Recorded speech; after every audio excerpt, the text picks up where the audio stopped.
距离总统甲立委的大选只剩1个月，台南市议会民进党团上午联合召开记者会，认为伫个选举的敏感年，各地却传出有里长组团到中国来旅游，接受落地招的情形。民进党团包括总召甲干事长，甚至提出行程的内容，质疑台南嘛有疑似的状况，要求相关单位要严格注意。特别里长的参访，你这团若是带里长来的，我甲伊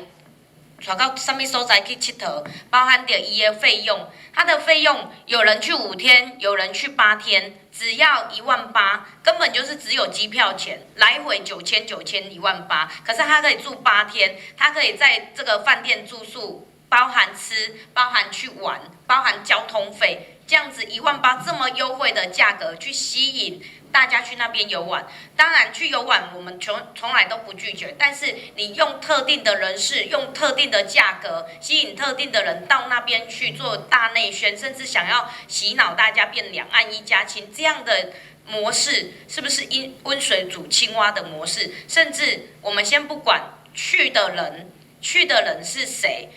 你约他去的，假设今天是我蔡小薇招你去的，我在选举的时阵，你敢有需要给我加减到帮忙？那如果今天背后的人是总统候选人的话，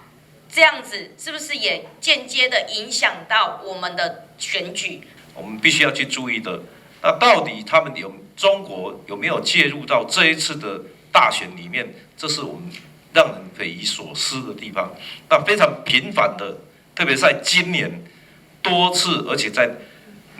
遍布在每一个区、每一个里都有这样的讯息出来哈。那当然有一些里长会去拒绝，那多次邀约之后，就有一些人情压力，那都会有参加，或者是我们庙宇的主任委员或者是社区发展协会的理事长，都非常的多，他的目标是非常多。去到当地的时候，都会说这是台商的一些招待宴客等等哈。那其实这些认知作战，大家也都非常清楚哈。这个行程对9月甲11月拢有，为5天，为8天。而且团费只有15000到18000左右，包吃包住。